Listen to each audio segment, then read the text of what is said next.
All right, guys, we are live. So I want to welcome everybody for joining us again for the post OU Texas Tech live stream. Again, I want to welcome Sean and Gavin. Happy Halloween, guys! And I want to get this in before we dive right into the Tech game, before get into some Halloween movies, and maybe talk a little bit about the TCU. But I do want to say this: do you know how much we have with our king, Red Dirt Sports, and how he has created the ratio meme? I feel like Stewart, Heather, ESPN, everybody's trying to speak into existence. Oh, OU being undefeated. That's a terrible thing. Can y'all like say that again, but really, really slow? I feel like they are just trying to punish us with this, and it's not working at all. So I give Red Dirt Sports a lot of credit for creating the ratio meme right now. He deserves all of it, and shout out to him. I mean, he's been using that meme for a while now. That's not new. He's been doing that for a long time. So Oh, I know that, but it finally picked up steam at the right time because it seems like everybody is just like foaming at the mouth that OU is not playing into the narrative of trying to lose a game. What's up, Biggie? How are you tonight, buddy? Oh, I'll type out to you. Sean, how was your weekend? How was the stress-free Texas Tech game? I mean, it was a little rough start to the first quarter, but other than that, I mean, it was a very just low key, and things happened, and we won convincingly, and it's the first time we did it all year against a non pay per view garbage bag FCS team. So yeah, I mean, we won comfortably against TCU, who no longer has a coach, but uh, this one was the most comfortable of them all. So Yeah, yeah, exactly. Mm-hmm. I said my piece on it last night, and talked about it a little bit today, and now we move into a bye week, and we are just. I wish this coming week was a little more exciting. Had some bigger games. I mean, they had some scheduled, but some teams decided to not be good this year.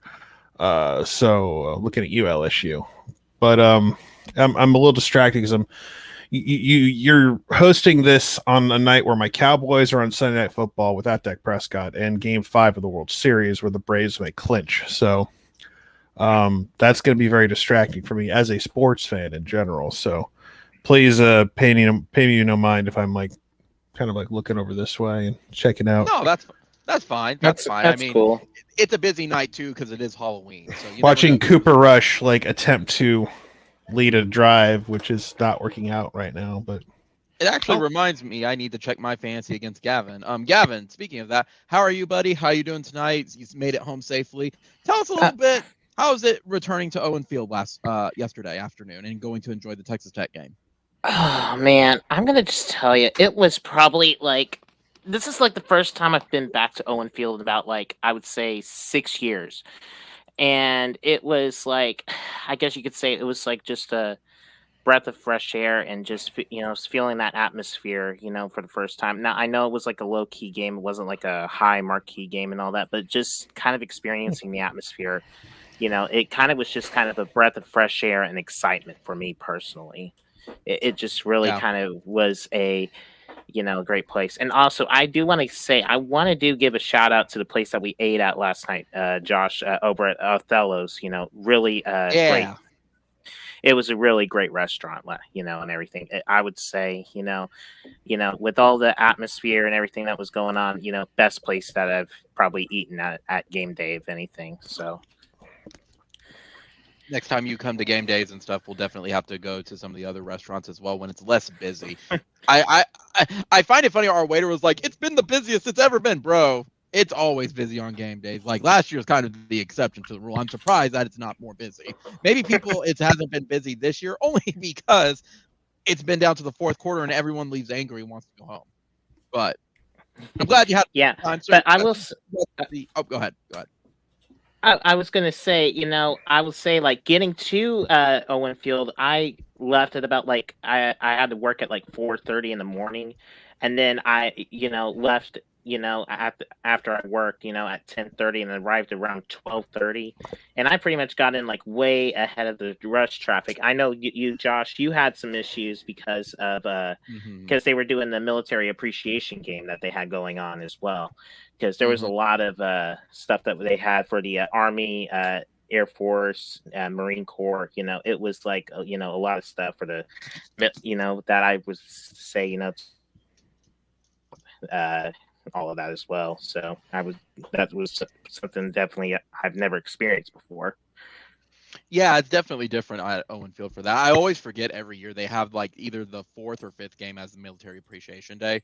So I always forget like, oh yeah, traffic's a little bit more crazier than usual for it because they're bringing in everybody, especially when they're trying to bring in like extra people for like the Pride or halftime shows or everything like that. I always forget that. You'd think I learned by now, but no, I haven't. So. But yeah, I'm glad you had a fun time, Gavin. I'm glad you were able to come enjoy the game and actually come to a game where we didn't have to stress out and scream at the team to actually, not lose. So it was nice being at a stress-free game yesterday and just letting Caleb Williams light up Texas Tech. So I will say, from the pregame stuff, I did mention like 2 points, and I wanted your thoughts on it, Sean. Was me and Gavin were talking about in the stadium.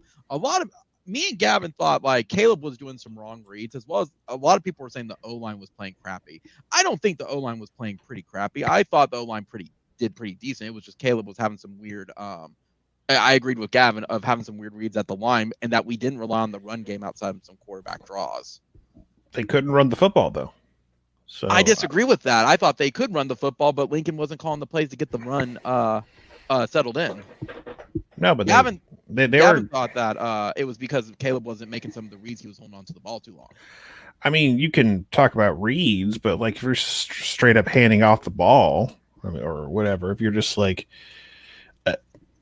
I mean, like it was just a bad day handing the ball off to Kennedy Brooks or whatever, and even Caleb Williams didn't even run the ball that much. So, running the ball was not working, but passing the football was very effective, and he went 20 for 23 out of 30 and had a career day. He had the best day ever for a true freshman quarterback at OU. So, I mean, yeah.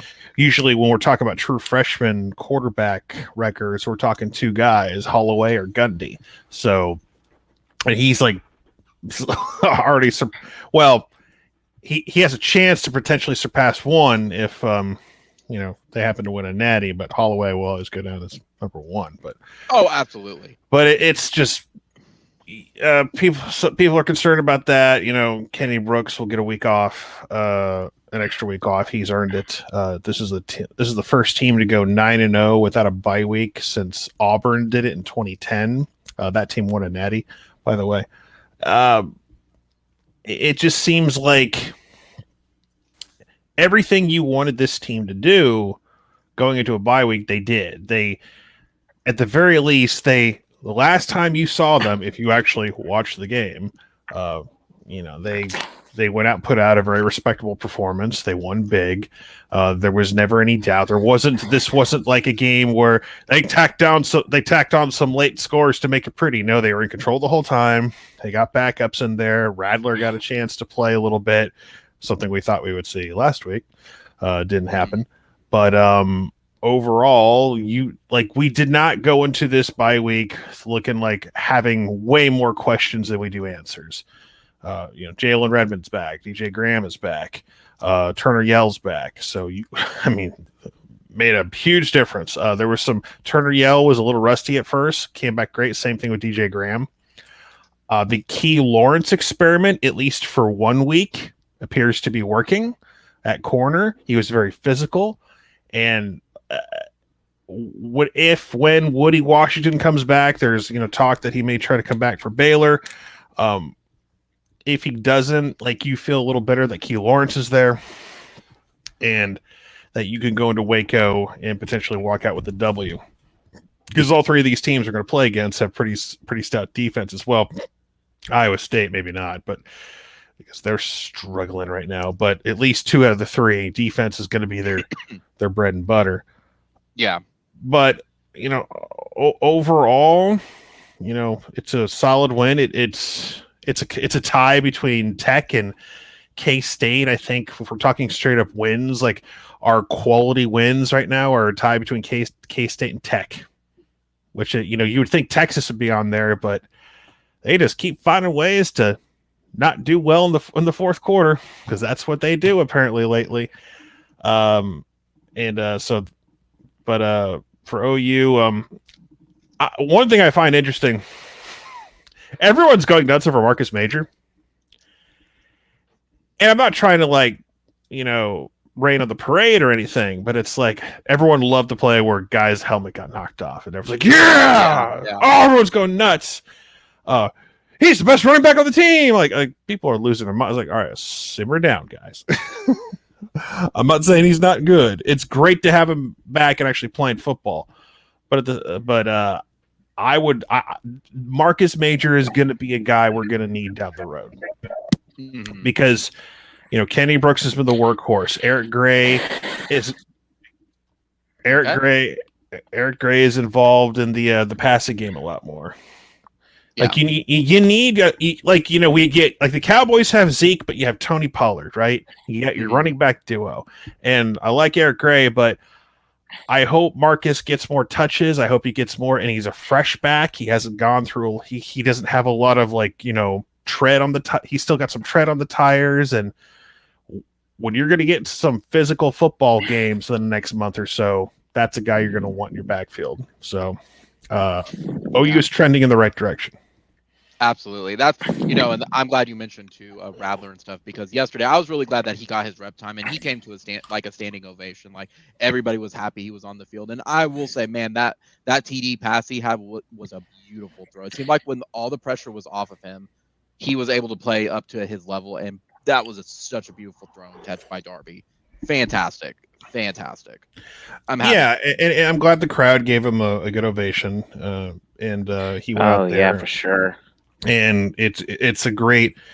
It doesn't erase like the student section from West Virginia or anything, but still, it's a positive vibe. And just when you think back on like all the drama that was stirred up and all the fake message board rumors, or anyone hears anything they think might be true, they post it online and it becomes fact, and you got to deal with all the drama, and everyone's like, oh, Spencer Rattler's a bad guy. It's like his worst crime was he didn't play up to your expectations on the field, and he left the Cotton Bowl early when they were celebrating, and nobody knows why he did that or what, but I hope we're past that now, because we're 9-0. We're in a good spot, and we'll talk about. I'm going to do my live thing on Tuesday night with Eric.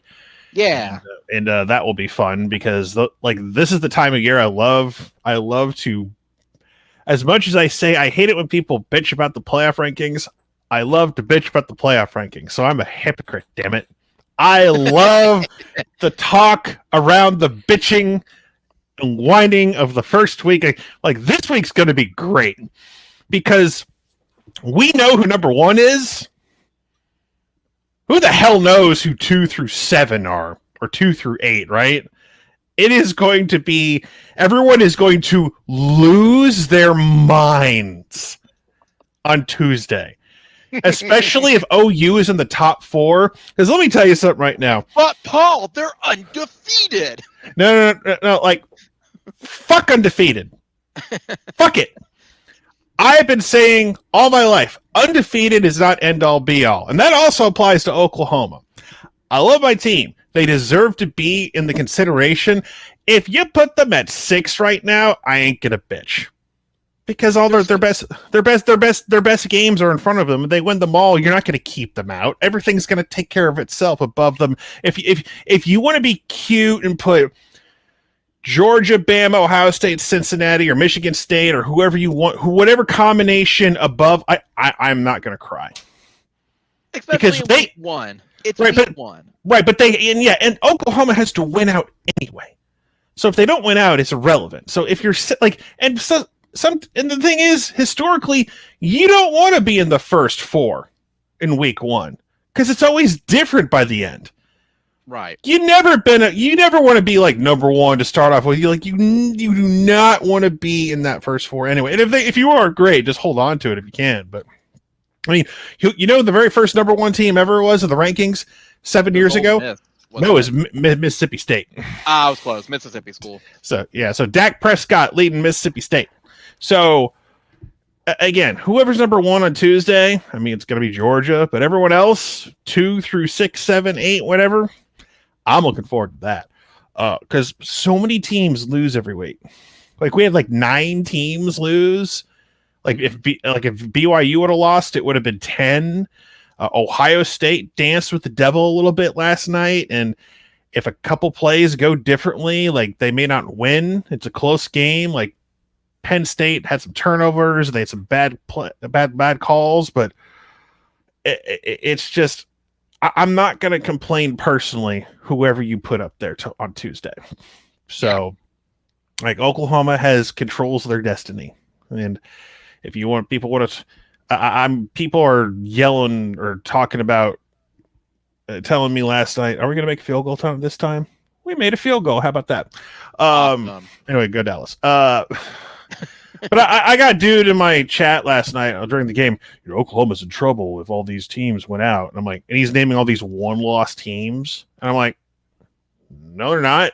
What are you talking about?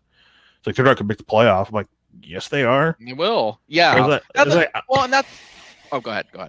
No, I'm just like, he's like, if Bama beats Georgia, Oklahoma's in trouble. I'm like, no, they ain't. Guess what? Their schedule is backloaded, and if you beat Baylor and Iowa State and Oklahoma State, win a Big 12 title game, if it comes down to OU and Cincinnati, guess who's getting in? It ain't Cincinnati. Cincinnati. It ain't gonna be Cincinnati. Or if it's like Ohio, like if any other 1-loss, if it comes down to a 1-loss Power 5, guess who ain't getting in? The 1-loss Power 5 champ, because OU's undefeated. No committee is going to leave out an undefeated brand name Power 5 champ. It ain't happening. Not a freaking chance.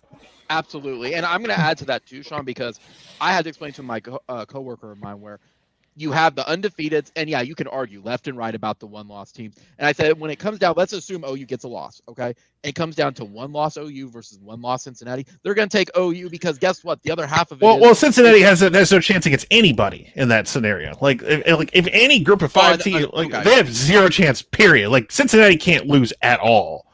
Like, okay, well, we'll say undefeated. SMU losing last night was a huge hit to their. Oh, hopes. It was. I'm sad that the SMU lost. I was so bummed on that. I mean, you kick returns, man. It's a bitch. But it is. I see people who talk about undefeated as end all be all. And like I've been saying, for certain teams, that does matter. Not for Cincinnati. It doesn't matter for everyone. Mm-hmm. Wake Forest has a better chance to make the college football playoff than Cincinnati if Wake Forest goes undefeated. Why? Because you're not wrong. They're a Power 5 champion. And here's the thing with Wake Forest. It's hilarious. No one's talking about Wake Forest because all of a sudden, they're in the top 10 of the AP now. You look at their schedule, it is trash. It is awful. All of their tough games are like starting this week. Like North Carolina, NC State, Clemson, Boston College. That's the remaining of their schedule. Wake is going to be is a nice story. If they march through all of that, and Clemson on some level is still Clemson, so if you win all those games, you deserve to get in. Absolutely.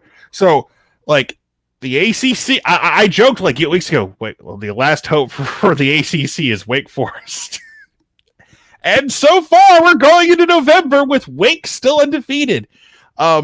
North Carolina's good, though. That's a good test for them. They can beat North Carolina. They got NC State. It's like, keep an eye on Wake Forest, but that's a noon game I'm going to keep an eye on for sure. But something to add to the playoff, too, though, is even taking that into consideration with it. On the Cincinnati OU thing, I wanted to backtrack really fast for that. What they don't understand, though, too, is it's still a business. Who travels better? OU does. They're gonna take the guys that sell the tickets, guys. Yeah, that shouldn't matter at the end of the day. I know that's part of it. I absolutely agree. It should not, but it does. Yeah, it's part of it. It's like it's one of those unwritten rules or things that are unsaid. But my favorite thing, that the little trend they were trying to make turn into something last night, which I found is adorable. I know what you're talking about. This little trend that's like, well, Oklahoma State, they hammered Kansas yesterday. That's the same Kansas that gave OU all that trouble the week before. Well. I guess we know Oklahoma State's way better than OU.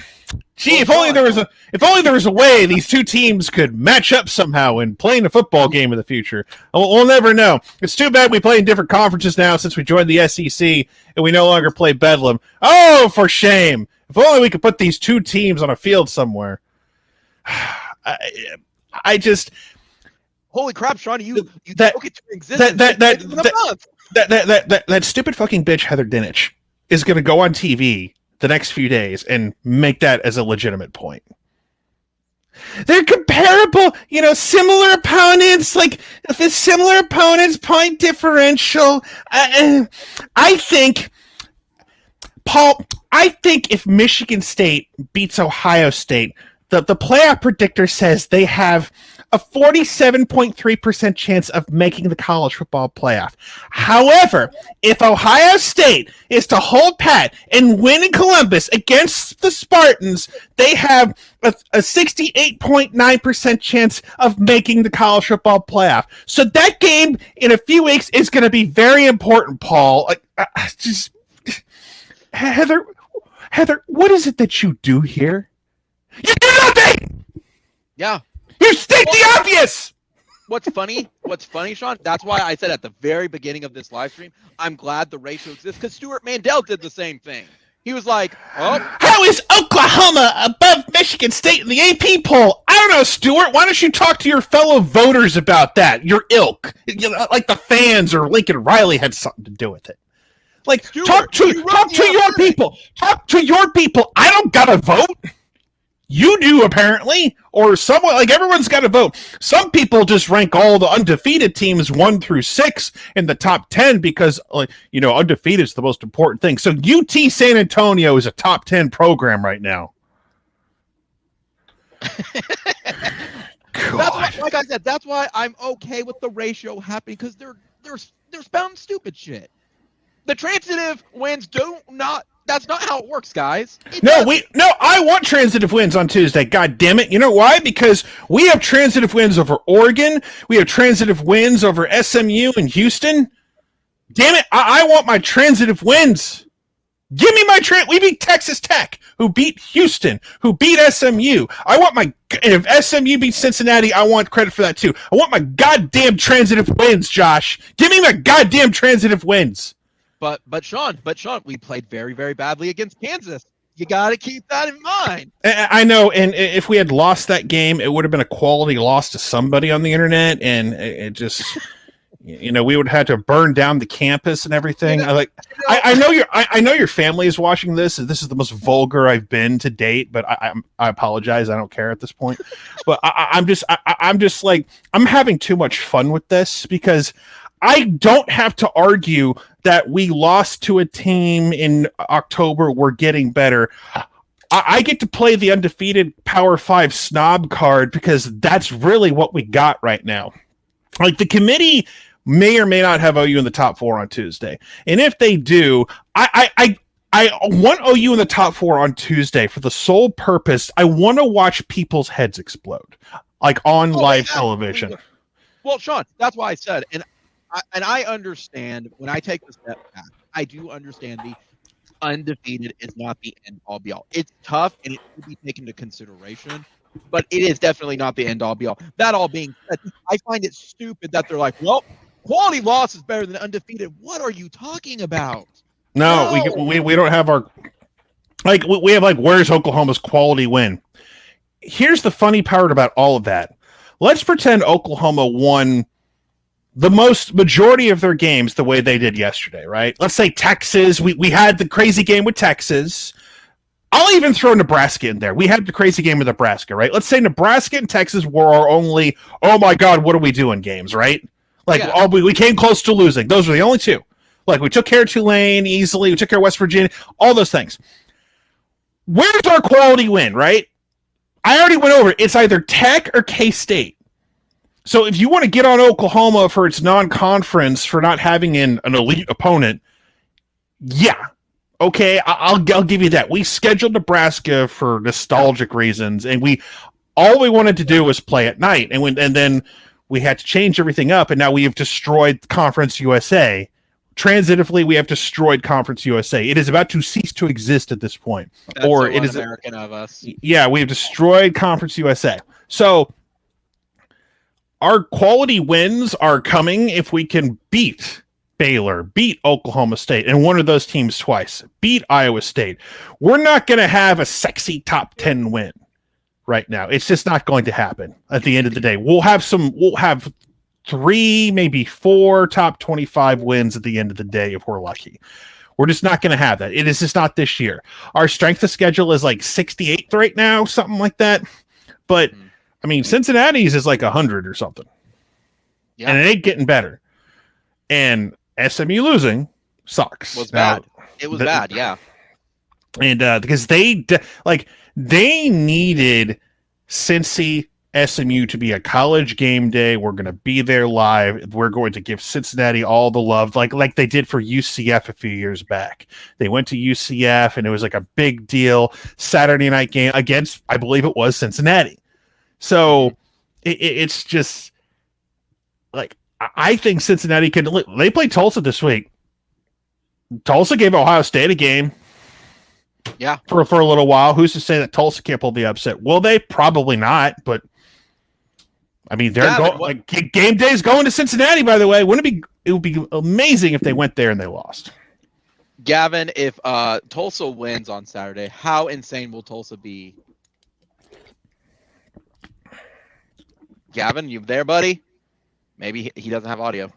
Well, he can hop back in when that's possible. But no, but seriously though, no, you're not wrong on it, because unfortunately for it is what it is. I just hate the narrative right now, and I'm with you. I cannot wait for the heads to explode, because for us, we're very understand, like, yeah, who cares if we're number 6? It's the final one that matters.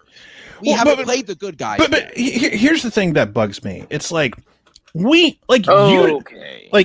you go. There you are, Gavin. Really fast. Like, Gavin, if Tulsa wins, will they explode?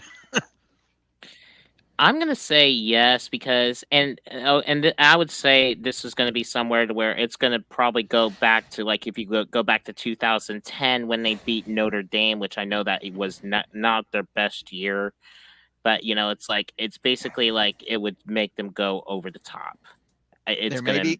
Will they burn couches in Tulsa like they're burning down where not Lansing, where Michigan State's at? They're burning that down right now. Oh, over East Lansing is what you mean? East Lansing, yeah. Oh yeah. East Lansing turned into Morgantown this past Saturday. So I heard like cars are flipped. There's things burning. I'm like, oh, so West Virginia. What really makes that stupid is that those guys up there in East Lansing are acting like they never beat Michigan before. They've owned the series lately, so they're acting like they haven't beaten Jim Harbaugh ever. It's like you guys do this on the reg. You did it last year, so.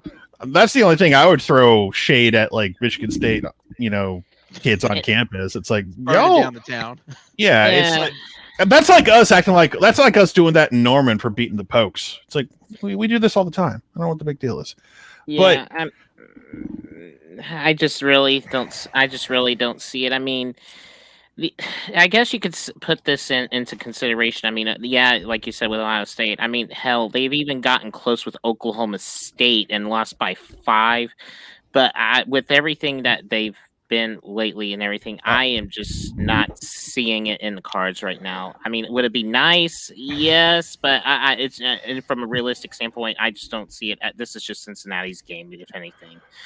At this point, I just don't see it because because the way it's looking at it, like right now, the offense has just not been there, and the defense right now, it's like they've kind of been, sort of like in existence. I mean, you're talking about a team that lost to Navy, who didn't even throw the ball once. But Navy gave Cincinnati a fight. Gave him a scare. Yeah. I mean, would it be a fight? I can see it being close, but I just think Cincinnati's going to have the plays, to be honest with you. I think they're going to have the better plays of anything. And this is also the game that was also the American Championship last year. But of course, they're without Xavier Collins, who's now with the Arizona Cardinals now too. And that's another field too. But Gavin, I'm gonna give you something though. My dad taught me this when I was young on this because anything's possible any given day. You almost experienced that with Kansas. Tulsa could have any given day against Cincinnati, and they have a closer shot, in my opinion, than what Kansas had. Because when OU turned on, actually wanted to go play football, they took care of Kansas. Yeah, that is true. But you also are talking about a team that also lost to UC Davis. It's true, but any given day, Gavin, possible. And speaking of which, we're all quietly forgetting, the entire season matters, right? And that's why they're all looking at Oklahoma. We're just gonna make little comments like, "Oh, Oklahoma State beat Kansas convincingly." Oh, so we're not gonna go back to their beginning of their season, where they almost lost to Missouri State, almost lost to Tulsa, needed a missed field goal at Boise State. So we're going to give we like Oklahoma State better because they beat Kansas more decisively. So we're going to hear that BS. They lost the 50-yard line, Sean. I know, yeah. I know. And look, we should have done that too, frankly. But at the end of the day, it was our Varsity Blues game where we showed up, not the end of the movie, like the one before that, where they showed up hungover and, well, in the movie they lost, but this time we showed up drunk and still won. Yeah. Mm-hmm. So, but here's the thing that I was trying to get to just a few minutes ago, because we're going to get to Tuesday and it's going to be built up tomorrow and built up Tuesday. I am not going to buy into this narrative that we should feel like we should apologize for being 9-0. Not going to do that, because that's what it feels like they're trying to do. Like, whether it's Mandel or it's Dinich or whoever's going to be on that gigantic panel that's still COVID spaced or whatever. And Herb Street's going to be at his home via satellite. And I think David Pollock is the only one who keeps us at number 2 for whatever reason. He may have dropped us. I don't know. But I am not going to sit here anymore going into a bye week when I think they've gotten some healthy players back on defense that they've desperately needed. They fixed a few things. They still have a lot of work to do. It's nowhere near 100% done. They still need to keep getting better. Yeah. We're getting to the point where we're running out of time to do that. But I am not going to guys, we're so sorry we're 9-0. I'm sorry. I'm sorry we're in the conversation. I know we should have lost 4 games this year. And you're sick of seeing us in the playoff conversation. And you love Cincinnati and Sparty's involved. And I'm so sorry right here. No, fuck that shit. Okay. Don't forget Wake Forest. Don't forget Wake Forest. Mm-hmm. I do want to mention this, Sean, too. And this is something I even mentioned to Josh about this as well, where I felt like the defense, there's... I felt like the aggressiveness was sort of taken back a little bit, like how it was with Kansas, where, with Kansas, we felt like we were trying to be over aggressive, if anything. That's something that I kind of took away, if anything, was it was still aggressive, but it was more of a smart aggressiveness versus the over aggressiveness on defense. They simplified it this past yesterday. They're not stunting as much. And one thing, getting Redmond back, or not just Redmond, you're starting to play other guys on the interior like Isaiah Coe and Ellison, and you're putting Isaiah Thomas, who's more effective on the outside. And what a shock! He made a ton of plays yesterday. So you're putting it where he's supposed to be. Shocker. Yeah, and imagine that, Isaiah Thomas making plays on the edge, knocking down balls, forcing turnovers. By the way, I want to say just shout out to the 918. On defense is all I'm going to say. Just shout out to the 918. That's all I'm going to say. With not only with Isaiah, but also I want to give some love to Pat Fields as well. As well. I'm technically Tulsa born and Tulsa bred, so it is what it is. So hey, you claim Tulsa and Shawnee at the same point. Yeah. I wasn't born in Shawnee. My grandmother lived there, and I spent a lot of time there. But so. Sean, Biggie asked a question, and I think you would have a better one than me on this one. He asked, "How is Key Lawrence better at corner than DJ?" I don't think he is personally, but Key Lawrence, okay, he adds to the depth, in my opinion. Yeah, it just adds more depth. If TJ just got back after a short little injury. Well, they kept him out from injury stint. Like, don't freeze up on me, stupid! I hate this thing. I don't think he's necessarily better. DJ was a little rusty, but is gonna play better. Like, I still want to get Woody Washington back and play like. So here's the Key Lawrence, like, a car wash or the rotation. He's at safety. He's doing good there. And the thing we mentioned with Key Lawrence is that he looked like he got hurt early, and it's like, oh crap, he's out. And then like a couple plays later, he's back and all hunky dory. I'm like, man, it looked like he was really hurt. Oh, he's got a sprained ankle, and it's like then he's back out there just making plays. So I don't know if he just got the wind knocked out of him or whatever. Like, thankfully, whatever it was, he was okay. But if he can get Woody Washington back healthy and he's effective, I would like to see Key Lawrence still be on the football field in some form or fashion. Whether you put him at nickel as opposed to Justin Broyles, who, to his credit, is also playing fairly well at times. Like, Justin Broyles is kind of slowly having what I like to call a Gabe Lynn type senior season, if that makes any sense. Mm-hmm. Yes, you know what I mean? It seemed like when Gabe Lynn changed, I think it was defensive coordinators or whatever it was, he got better. Yeah. No, he still had Mike Stoops for the. Well, I mean, no, you're right. Like he went from Brent to Mike, and Gabe was. They had Gabe at corner. He had him play at safety, and Gabe made his big interception early against Bama in the Sugar Bowl. He was still like not 100% great, but he was still effective at times, and that's kind of that's kind of how I feel about Justin Broyles right now. Everyone has nightmares about him against LSU. And we were never going to win that game anyway, just based on all the talents and all the combination of their talent, and then take away some important pieces. We had no shot. But I would like to see Key Lawrence on the football field. I still think, as great as Pat Fields played at times, your best safeties, in my opinion, are Key Lawrence and Turner Yell. Those are your two best safeties. That's what I would put out there. I ain't a coach. I'm just a dude on YouTube.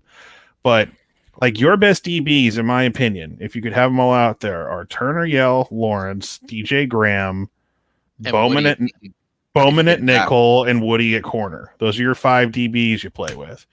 So Bowman not going back to nickel was an interesting move.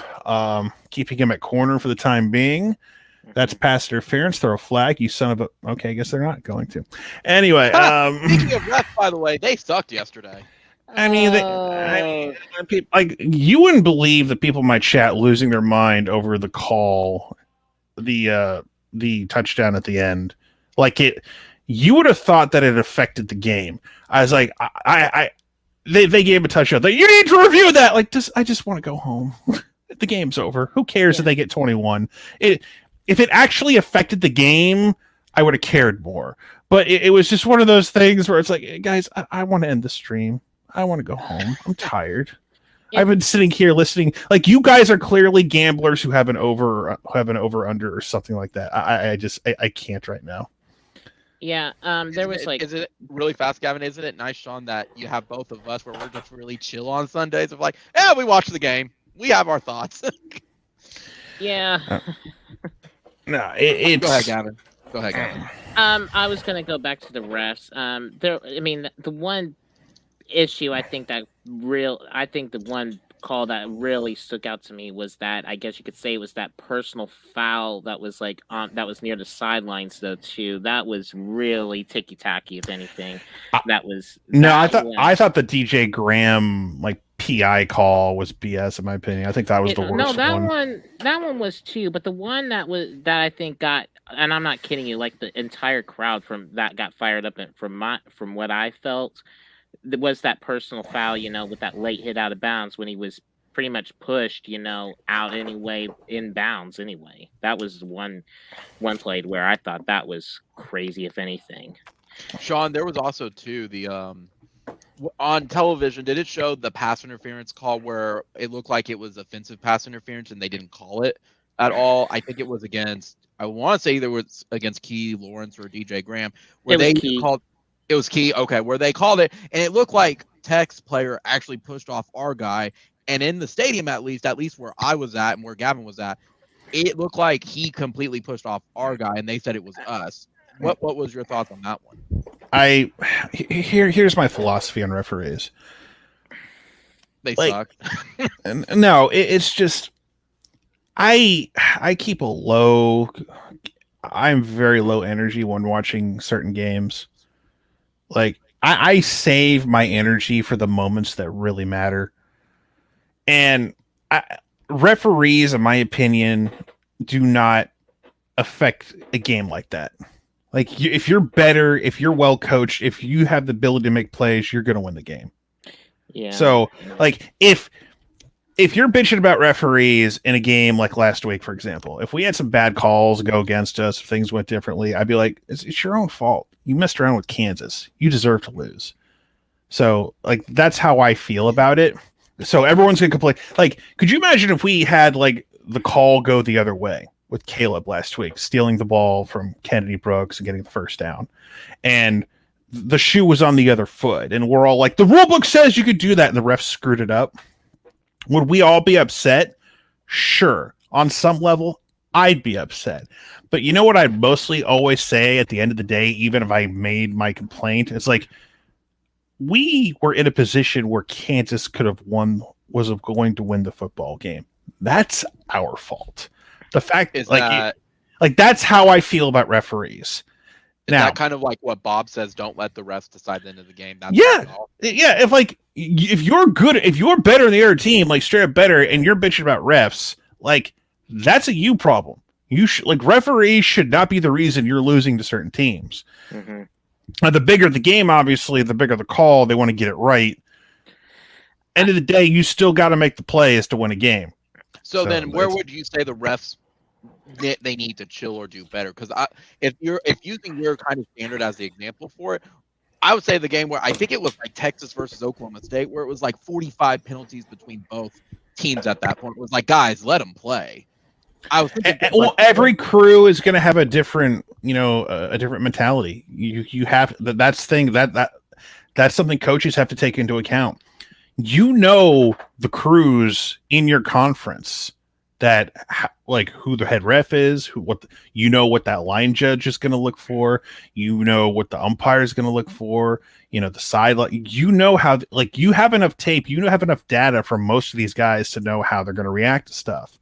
So It's up to the coaching staff. Like, hey, watch grabbing on. Hey, guys, offensive line, watch grabbing on the outside of the shoulder pads because that line judge is going to call holding like 9 times out of 10. Keep your hands inside. Stuff like that. So it's up to the coaching staff. It's like, hey, we got this guy, we got this group this week. They're going to make sure you tell your guys to watch their hands on the outside. Don't let them put. If they go with you, got to keep it inside. All those little things. So.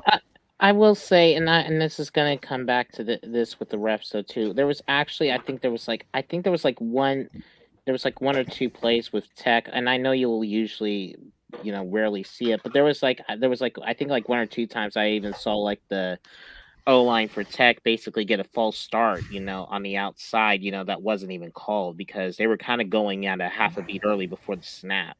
And Josh, what I'm talking about, earlier. Yeah, I do.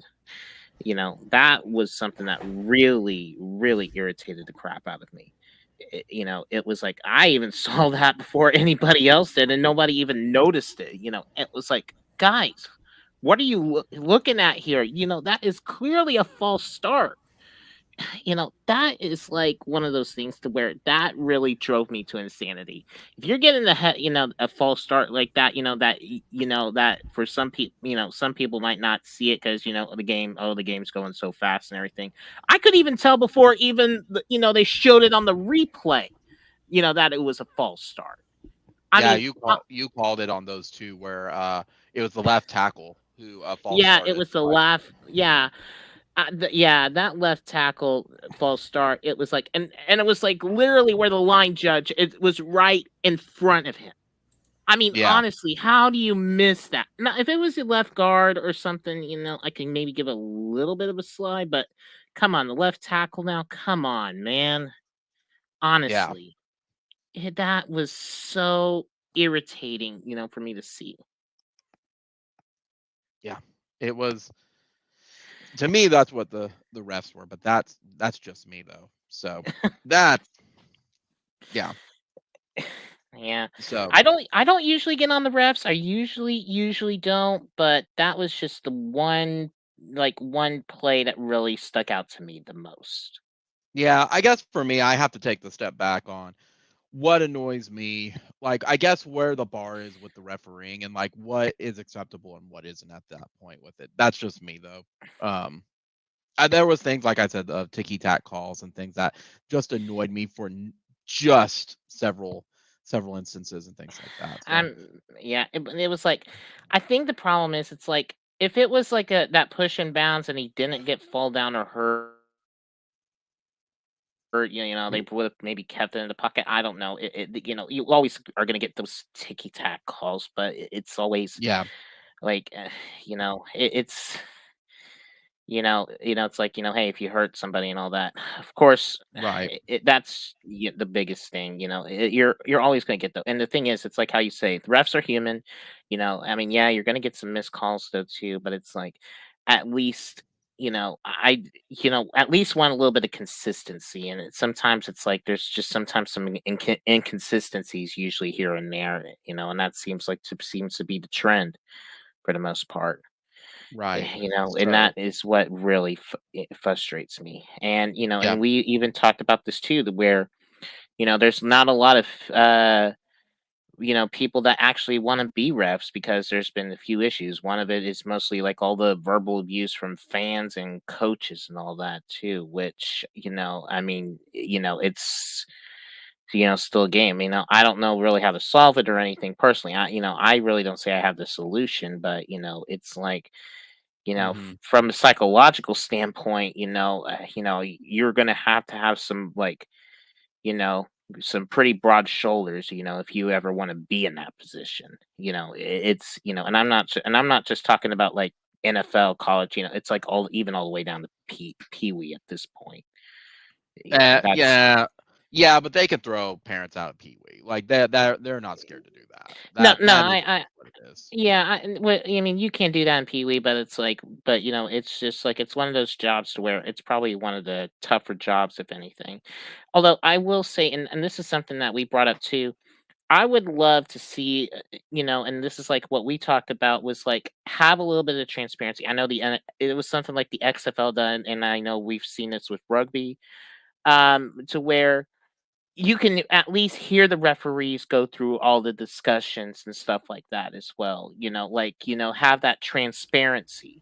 That was Yeah, something, I really think if anything that would make the game more intriguing and more into an interpersonal level, rather than basically all the stuff that, we're kind of like looking waiting behind the scenes and stuff like that. I think that would be something where I would be actually enjoy it as more of a football fan in general. And it's yeah, like, oh, okay. And I didn't know that was a rule. That was something, it makes it, a lot more interesting. yeah, yeah.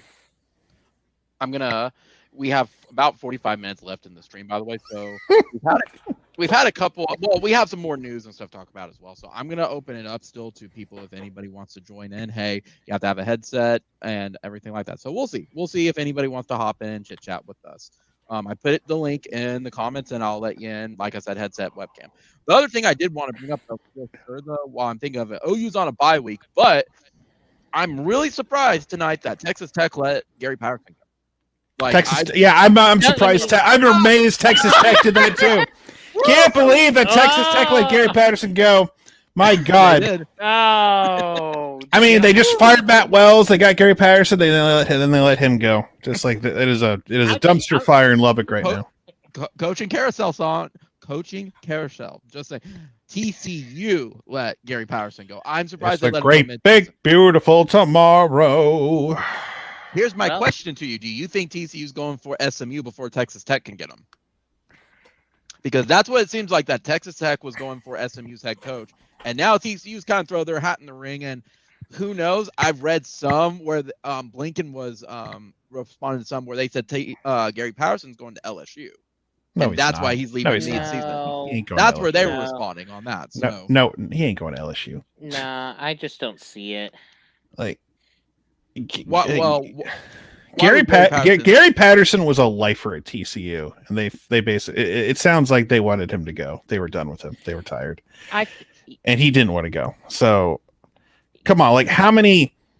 He was there for 21 years. Guys like him are a dying breed. Like Bob was like, I thought the last one. I was like, oh yeah, Gary Patterson is still coaching TCU. Like he was there since 2000. And Bob wanted to leave as early as 2010.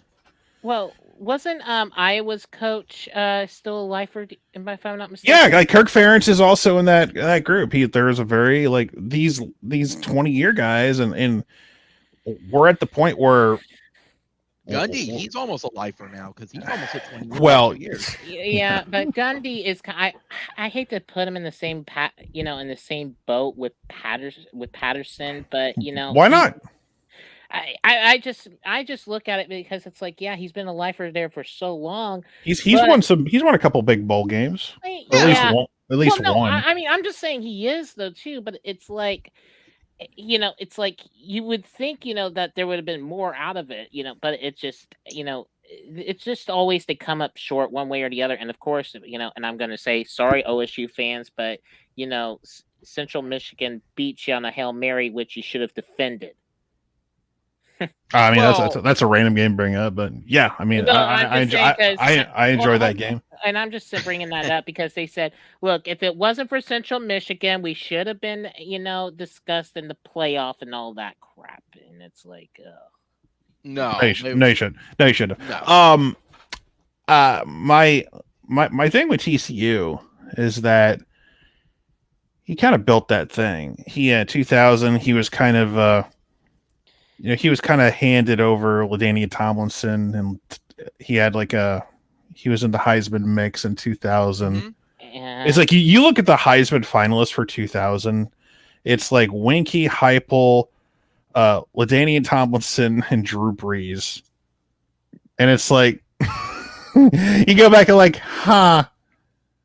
Winky, Heupel, LaDainian Tomlinson, and Drew Brees, two Hall of Famers and the Pro Football Hall of Famers, and then he got Heupel and then Winky. It's like, yep, that's college football for you, for sure. That's college football.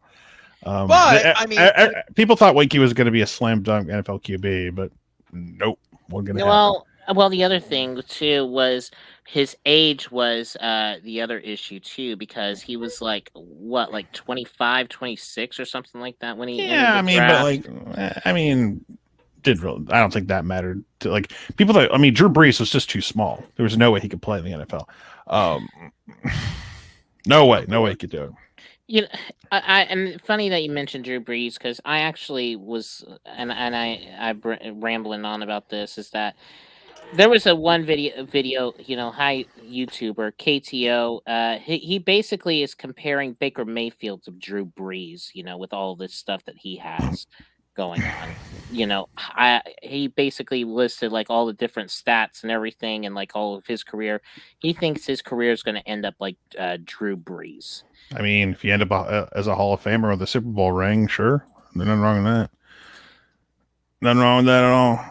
For TCU, it's just I think some people think his 2010 team or whatever was his, that won the Rose Bowl was like with Andy Dalton was their best team, and I disagree. That 2014 team, if you don't turn the ball over late, you win a shootout with Baylor, and you're undefeated, and you get in the playoff, no problem. Yeah. That I know Baylor won the game and they were ranked ahead. TCU was the better football team in my opinion that day. Yeah, if I remember, they crushed people. They crushed us. I mean, They didn't crush No, us. No, it came down to no. the bitter end. We had the ball late with a chance to win, but it was just that TCU team got screwed. And their response to that was they go into the Peach Bowl and they just destroy Ole Miss, and they sent a message. But nobody remembers that because Ohio State, who snuck in, won the whole damn thing. So that's what people remember. And they basically got in with a bad loss to Virginia Tech. Yes. That was unranked. TCU had a quality loss, the most quality loss. Against Baylor. Yeah. Yeah, and it was supposed to be, quote, one true champion when you had a co-champion crap discussion. No, the Big 12 was trying to get 2 teams in the playoff. Well, why did you put both teams? They were never going to do that. No. Not in the first year, anyway. Well, in that year... If it was Oklahoma and Texas, they would have considered it. Yeah. Oh, absolutely, because they were name brand. Yeah, because let's see, you had Alabama, Ohio State, and that was the battle with Urban and Saban because they wanted to see that matchup of all things. Why am I not surprised there? And then you had last year's Oregon and Florida State. Mm-hmm. I was just gonna say, then you had the battle of the Heismans. With Winston and Mariota. Yeah, so it was like I felt like the matchups for me was more like how do you put it? It was just like you had 2 different headline, matchups, for the inaugural playoff, and I think they were just doing all of that to build up headlines, in my opinion. It's what it really feels. But guess what? It was a raging success because that Ohio that Sugar Bowl with Bama and Ohio State was fantastic. And if they didn't have Zeke, they would not have won that game though. Well, and ifs and buts were candy and nuts, then we'd all have a Merry Christmas. But because they did have Zeke. Yeah. Just like the Dallas Cowboys have Zeke tonight, but they don't have Dak. They kind of need Dak tonight, in my opinion. But yeah. Well, add this in too as well. From that game, that's how we got the Big 12 championship back.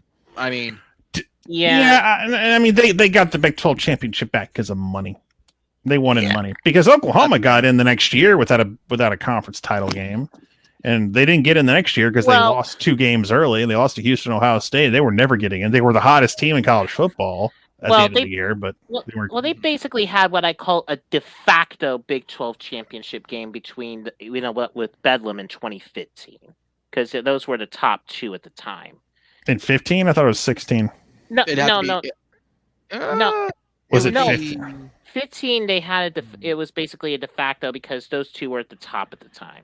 I guess but I remember they had to go through like a murderer's row of they had to do Baylor, TCU, and Oklahoma State. It was Baylor, TCU, Oklahoma State, and basically all 4 of them were in the top 4, and OSU basically had one. I think it was 1 loss as well, and they were pretty much like number 12 and number 3, and it was like a de facto is what it was. Same thing in 2016, but it wasn't hyped up as much because both of them had 2 losses. Yeah. Anyway. Well, Sean, there was something I wanted to bring up with you though. First off, with TCU, who do you get? Who's even the coach that you try to go poach? Oh, I don't know. I mean, like this all just happened, so I'm not looking at things where it's like, because we're seeing this trend now where teams are trying to get rid of their coaches early one way or another, and because they're trying to get a head start in on the next big hire. So I know Dusty Dvorak was like going nuts on play-by-play, like on the game on Saturday, saying how much he hated that Matt Wells got fired mid-season for having a winning record, mind you.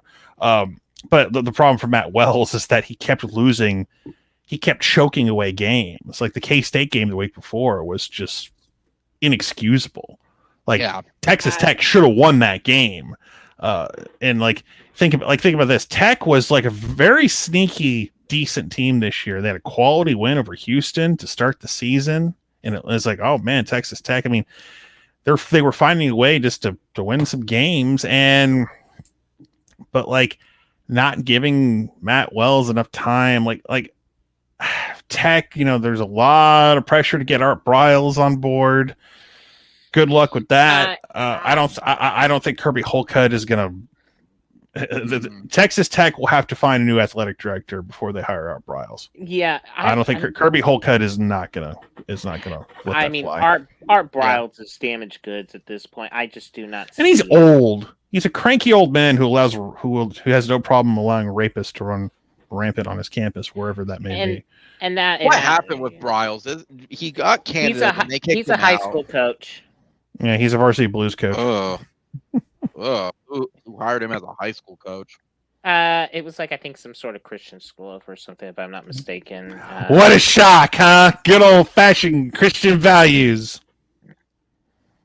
Oh my gosh! Yeah, out of everything, it's like, yep, I could see why.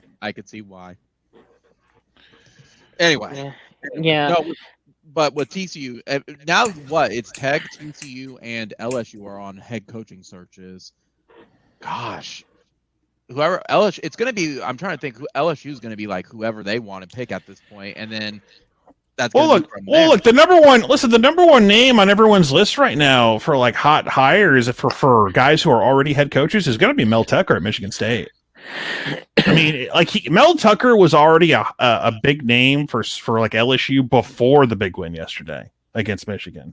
So if you think he was a hot name before, wait till sports talk, TV, and radio gets going starting tomorrow.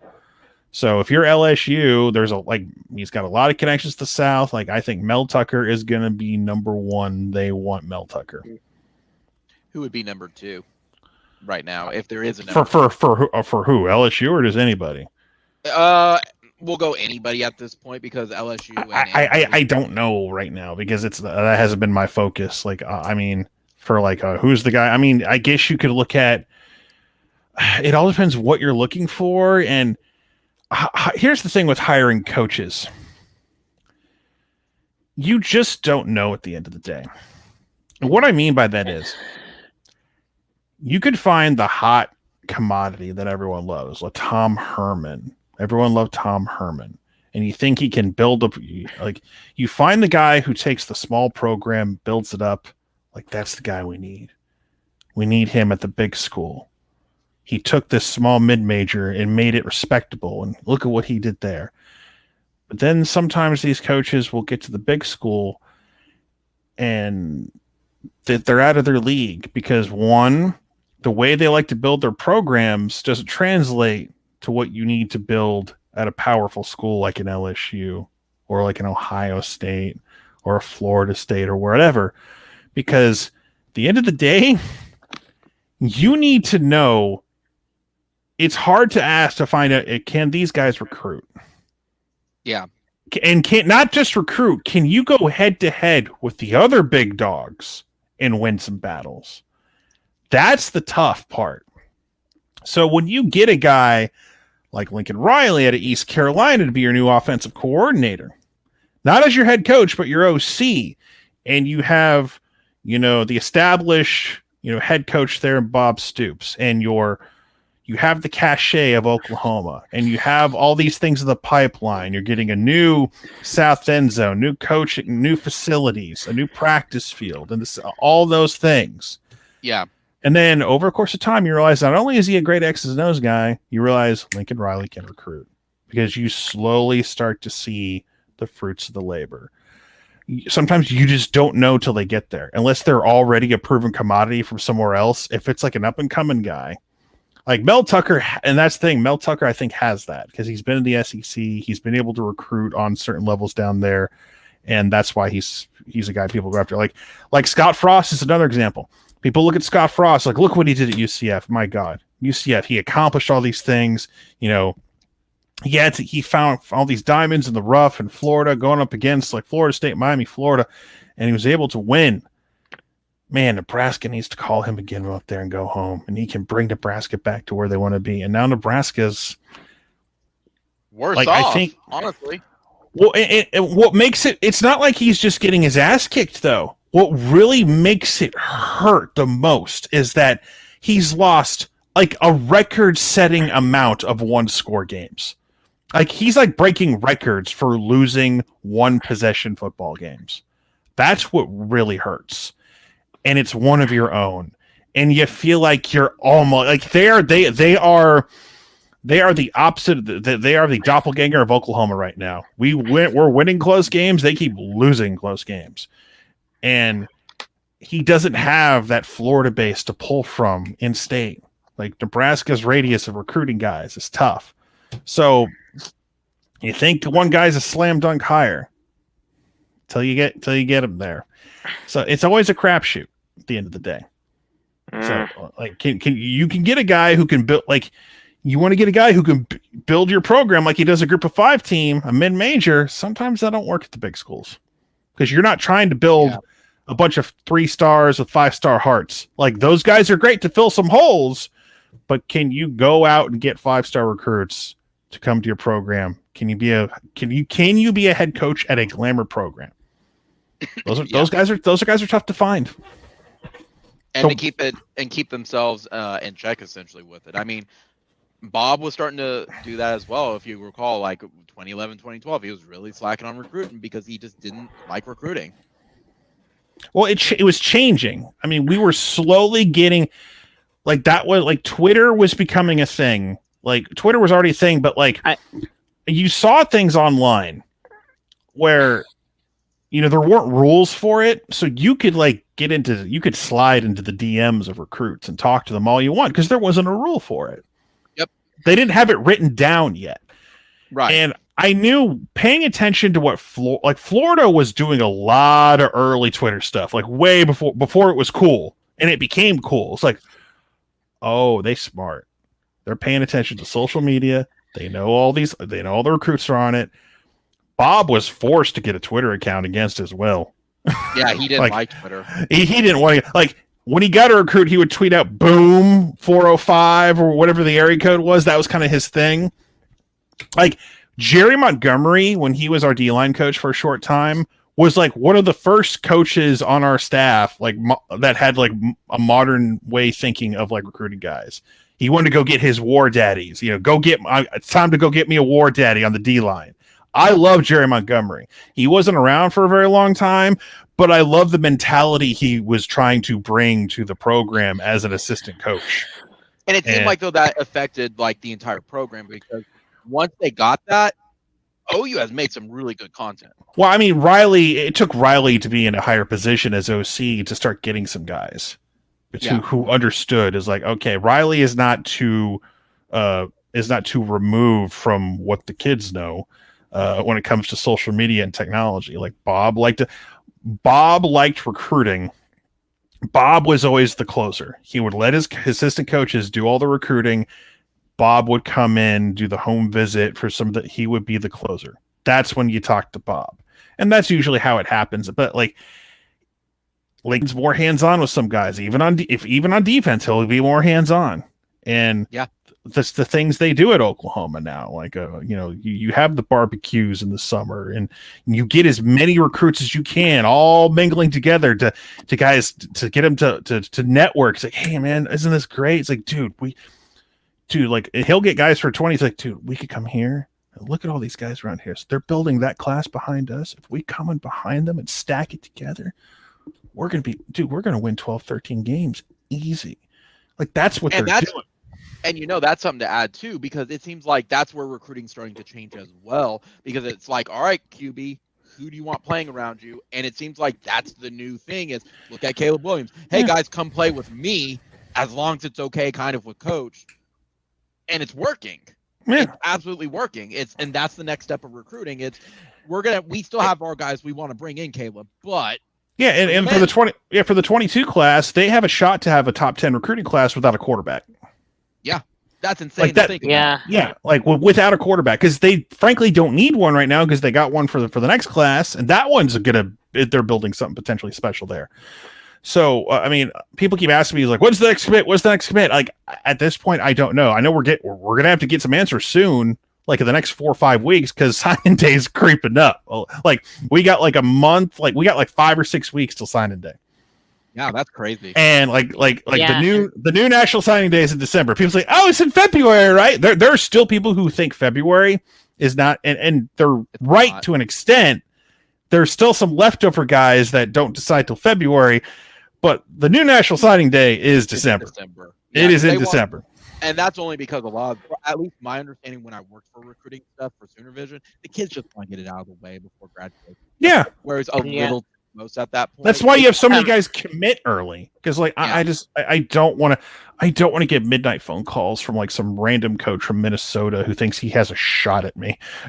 See, and that's something actually Bob has mentioned before, where he's like, it was a catch-22 because the one where it's like getting them to sign and them not having to fight those recruits anymore, like losing them in February from a December, that's fantastic. But then that also means recruiting is 24/7, and he said that burns you out really fast on it. It burns me out. No, I'm serious because it never stops.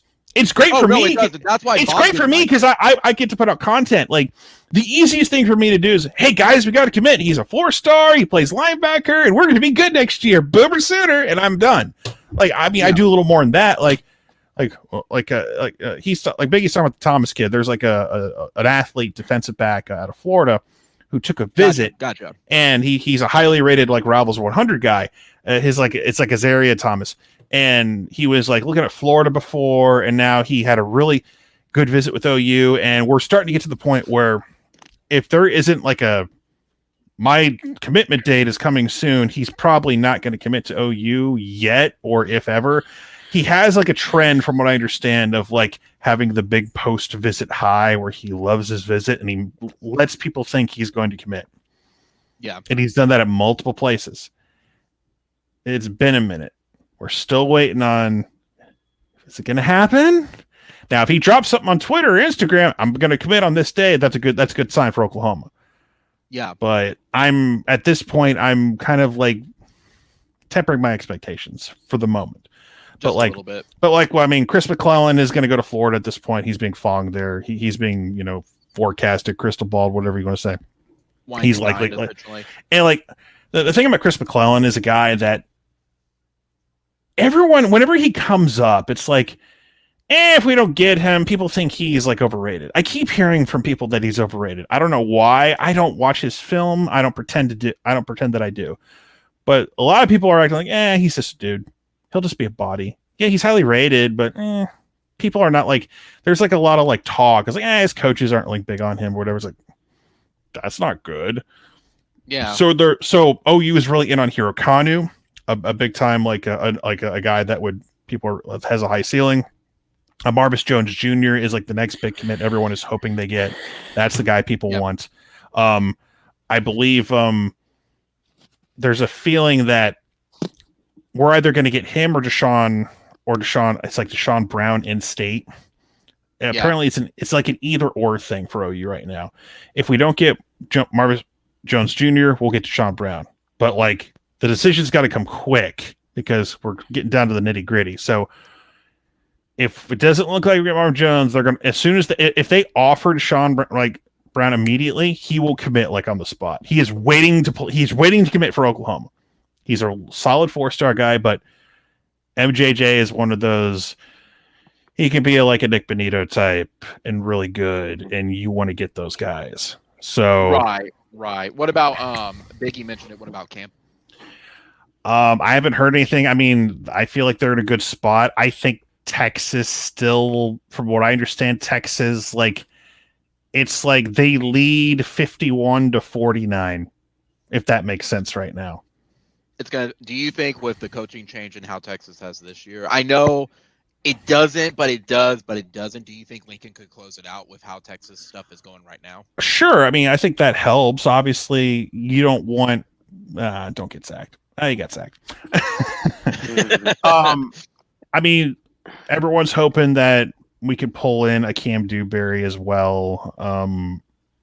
Devin Campbell would I kind of just want to get Devin Campbell just to see Texas cry. Even like if Adrian Peterson. Well, no, you want to get Adrian Peterson because he's Adrian fucking Peterson. Devin Campbell, Texas is going to fail in the long run because they have screwed up royally on offensive line recruiting, and it's showing this year.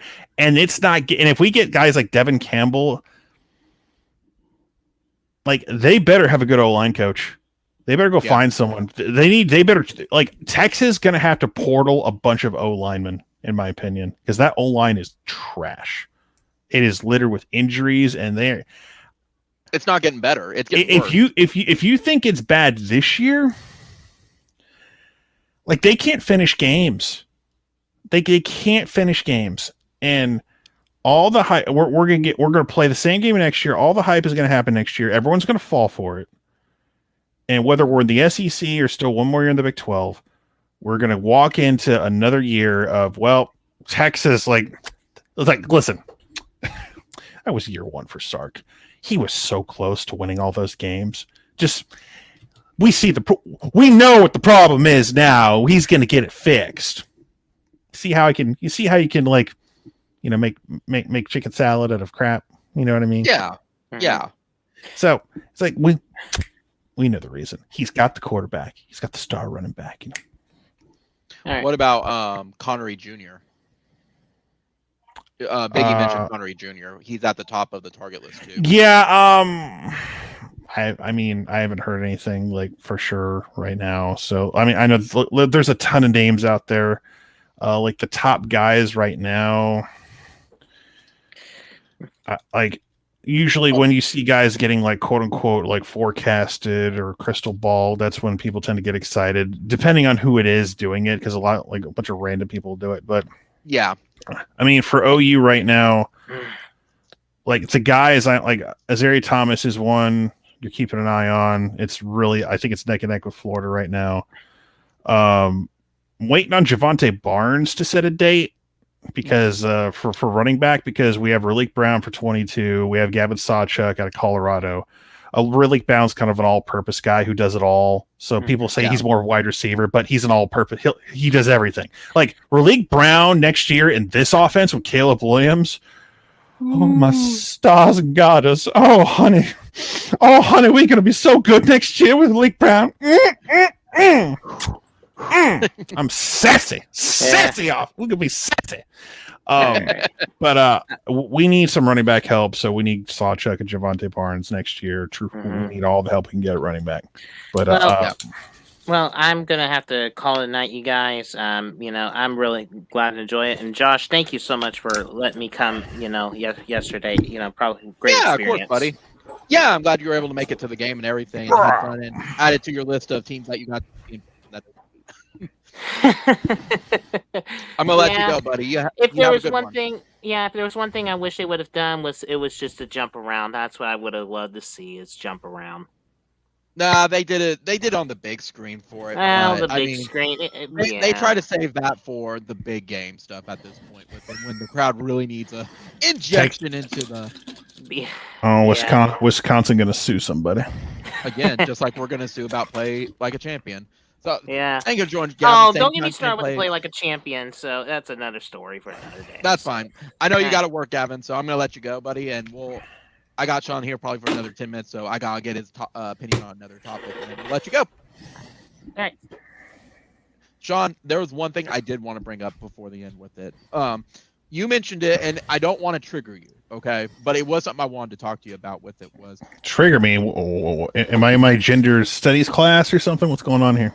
You are. You're going to be triggered. But I guess I'm the only one who. I mean, not the only one with it, but like, I feel like these bowl games where they're just saying we want to have everybody on the campus. I'm like, guys, like, you're telling me that the people making the money want the money to stay?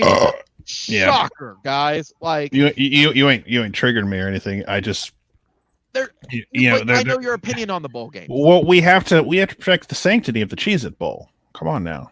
But the Idaho Potato Bowl, Sean. The Idaho Potato Bowl. The Roadies Humanitarian Idaho Potato Bowl. I personally miss the PapaJohns.com Bowl. That's the one that I will always keep a special place in my heart. We had a Blockbuster Video Bowl one time, way back in the day. Yeah. So, you mean, come on, Nick? Late fees are tripled if you don't score any points in that game.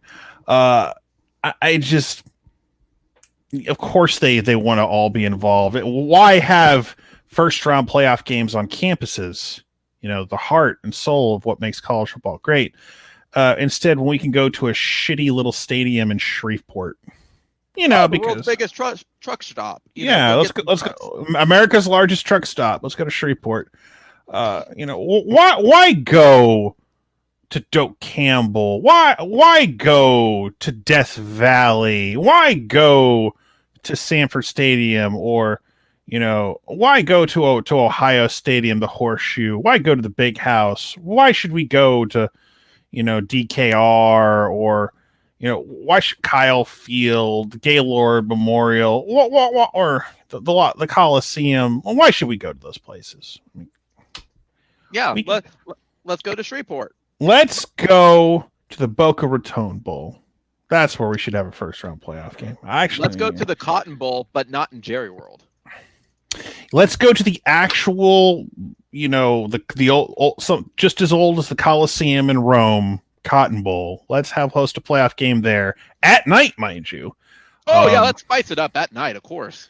At night, because local Dallas PD will love that. So it's during the winter, let's make in the winter, which is a reason why the Cotton Bowl was kicked out of the Big Boy Club for a while. That's why, because the crappy weather outdoor Cotton Bowl is like, yeah, you guys aren't part of the BCS club. And the crap falling out of the toilet. It's like, yeah, we're not hosting BCS bowl games here. Then the Cotton Bowl moves to Jerry World. It's like, hey, it's like, oh. You guys cleaned up nice. Good job. Don't move that giant TV so the players can try to kick it. You'll be good. You'll be good, boys. Oh yeah, that used to be a controversy. Oh, that was fun. It did. But no, it was just like you actually changed my dad's opinion on bowl games because he enjoys them, but he was like, after a while, he's like, it doesn't make sense. And what it turned out to, and this is his belief on it, is as a season ticket holder, he feels like he's being priced out as a fan now. Where it's like home games, he's like, he's thought about it a little bit. We talked about it, and then we had a bigger talk about it. But he's like, why would anybody want to go to 4 different bowl game sites? And I agree with him. I'm like, everyone's gonna say for those semifinals or the national championship game, most likely the semifinals is where the normal person can afford a ticket. I mean, like when the playoff became a thing, it was only a matter of time before the mentality was gonna shift. And the last time winning a big bowl game mattered was probably 2013. If we're all being honest, like that was kind of the last year of it. Like 2013, like that was a great BCS bowl season. National championship game was great. OU and Bama was good. I'm trying to think. The Orange Bowl wasn't the Orange Bowl something like wasn't it like Ohio State Clemson or something like that? Or it was like the Rose Bowl was really good. So because that was TCU and Wisconsin. That was a great Rose Bowl. Wait, I thought that was way earlier. I thought that was like 2010. That was like 2010, wasn't it? Was it? I don't think it was 13. I don't think it was 13. I don't think that was 13. No, TCU was awful in 13. Okay, then maybe I'm thinking of it was a good one. Maybe it was a classic. I know that. Let's see. The point of the matter is that it was Michigan State and Stanford. Sparty won that. So yeah, they did. That was a big deal to Michigan State for winning that Rose Bowl. So it's just once the playoff happened, it was like, all the bowl games are going to lose a little luster. It's the truth. I'm sorry. It's going to hurt some feelings. But yeah, I mean,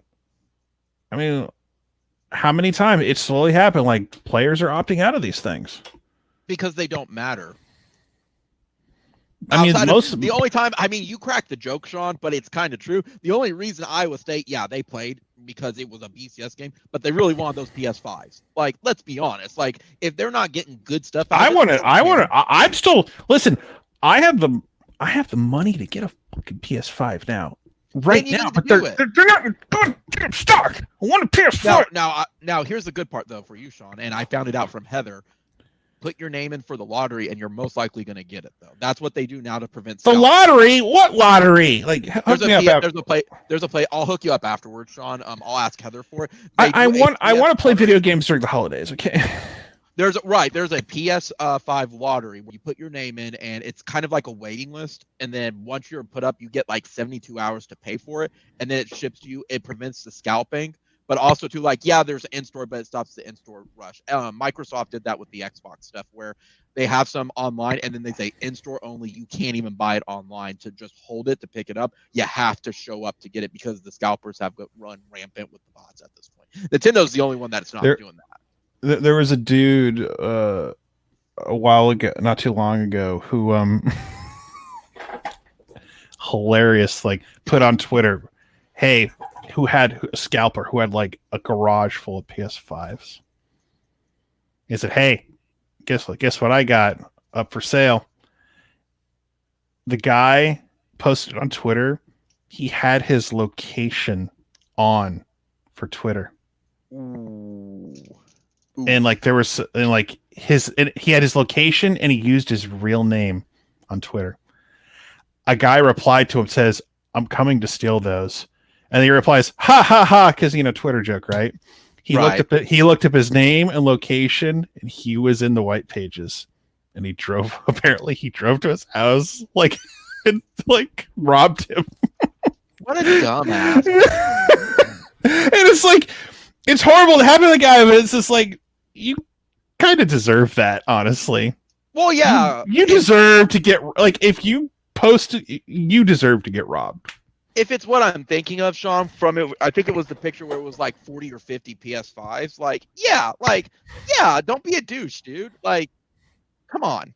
You deserve to get robbed. And so, I don't even know what games are out. I just want to be ready for when AEW releases their game and when the new NCAA football comes out. I want to be ready. That's all I care about. You may be able to, I mean, I know it would be just as expensive for it. Get an Xbox for it as well, because you get Game Pass. No. And Game Pass is worth it. I'm not getting Xbox. No. You should get it just for Microsoft. It's not even brand loyalty. It's more like I'm not a Microsoft brand fan. I use Windows, mind you. Like, but it's just I'm not a Microsoft fan. Dang it! But I am. It's not a fan. It's just like Apple's too different. And for the stuff, I like to have more. I like to be able to customize my stuff a little bit more with a PC than I do with Mac stuff. So it's just one of those things where it's like I can't. That's why. No, I understand that. That's why OU always had PC stuff, because they said Apple's kind of see, when your Mac breaks, if you have to replace a part, you can't, because it's all interconnected. If like something in my PC breaks, I replace the part and it works again. Yeah. Not like so like when my MacBook dies, it is dead. There's no fixing it. I had I'm friends with the old graphics designer for OU. When they did like the old 2010, 2011, 2012 intro stuff. And I asked him, why were people still using these old Dells and stuff? He's like, because it's an efficient system. That's why. He's like, Apple, they're great products, but we don't want to deal with their customer service. It really bites. He's like, iPads are great, but that's kind of it at that point. And iPhones at that point, when everything was big for that. And now it's kind of all caught up with Apple. But no. Why don't you have an iPhone? Because they suck. Because I don't want to use Apple products. Yeah. But on the wrapping it up on the bowl stuff too, it's just like, I don't disagree with you. I think 2013, 2014 was kind of the last one, because with the players opting out, there's just no commitment anymore with it. And I can't blame them. Why? I've even heard suggestions of maybe the bowl games need to do what Cons do. I'm surprised. I mean, we had like one or two guys opt out for Florida, but still, it's like, I wouldn't have been surprised if more guys, like Florida had a bunch of guys opt out. I was like, why? Who cares? It's like, I mean, it was plus not just that, it was COVID as well. It's like, okay, yeah, whatever. Like I wasn't mad. I wasn't mad about the players opting. I was like, I don't blame you guys for doing that. I was mad at Dan Mullen for being a bitch about it and like trying to like, if it was so tough for you, you should have opted out of the game, and no one would have thought like you just say COVID. That's all I have to do. No one cares. Yeah, well, and that falls to it too, where it's like, bowls used to kind of mean something with it, especially on the like. Well, it used to mean something when there was like 15 bowl games in 1985. Now there's like 50. Yeah, I threw this at my dad, and I threw it at coworkers. Jimmy Kimmel has a fucking bowl game. Does he really? Yes, the LA Bowl, the new stadium. Jimmy Kimmel has a fucking bowl game. Who cares? Who cares? Yeah. I suggested it to my dad and to my coworkers, and they liked the idea, because a lot of them complain about, like, especially with their season tickets, about FCS. I'm like, here's my thing. In my opinion, I never see it happening, mind you. Move the bowls into the spring. I know it will never happen. I know. Oh, you poor deluded fool! Oh, I know. Poor delusional fool. It will never happen. But my thought was like, make it a 2-game season. Get your FCS game in. They get their payment. They're not in the That's never gonna happen. Oh, I know. It's my idealistic part. And then have a bowl game. There you go. Problem solved, guys. No, it will never happen. I understand that. People like, and listen. When COVID was happening, I was all for having spring college football because if you have to do it, but I'm kind of glad that it kind of happened the way it did last year, outside of the Big Ten pulling a fast one like they did. But yeah, other than that, I agree. Like I said, it's unrealistic. It's something I would like to see. I know it's not. I would prefer like us playing an FCS team than the spring game. Like, I just don't care for the spring game at all. Really, like, it's fun. It's fun with the community, but give us a real team. But I know that's unrealistic. Like, I know that will not happen. I don't know. Like, I went to the spring game 20 years ago. I don't even think it was on television. It was just the stands weren't even that full, and they won a national title. Like, that was like the year, like that was the spring game after they won the national title. I saw like Jason White and Nate Hibble like throw passes, and it's like, oh, okay, this is cool. It's like it was like there was people there, but it wasn't like it wasn't as big a deal. Like Dad and I just walked down to like the lower levels and sat and just watched on the sidelines. Like plenty of seats, plenty of room. The only time the spring game I have ever seen it where it was lit, like really, really full, was after the Sugar Bowl. That's probably the fullest I've ever seen it. The second one was Baker's senior year, and the one we went to. Like, that's the only time I've ever seen the spring game. No, the one we went to was smart because it was at night and they had a concert, whether you like, country music or not. And I forgot it was at night, wasn't it? It was at night, and it was like that was a smart move, and it felt like you were at a real game. It was like, okay, this is kind of cool, but it's content. It's something to get you. It's like if you have some early enrollees, you want to see the early enrollees. You want to see Mario Williams versus Latrell McCutcheon like fight over a ball. That's what you saw in the spring game this year, and you saw what Caleb Williams could do a little bit, and he kind of looked like at times the better quarterback, and boy, did that turn out to be true. Gosh, it did. And it's just sometimes the spring game doesn't lie. There are times it's like, it's just a walk on. That Dominique Whaley ain't gonna do shit. Oh, he might be one of the better running backs on the team. And boy, that narrative of like we're going to see Weatherman and like Jaden Knowles and Todd Hudson get a bunch of carries. It is a miracle when you stop and think about it that we went 9 straight weeks, 9-0, and none of our running backs got hurt. Knock on wood. Knocking on wood right now. Like they made it through. Like, I was scared to death that Brooks was going to like sprain an ankle and you'd be down to Eric Gray and walk-ons. Yeah. And Jeremiah Hall. And then you get Marcus Major back. And it's like, God. And hopefully they will. Became eligible with basket weaving 101. I mean, do what you got to do. Like, you're at a football school. Like, just get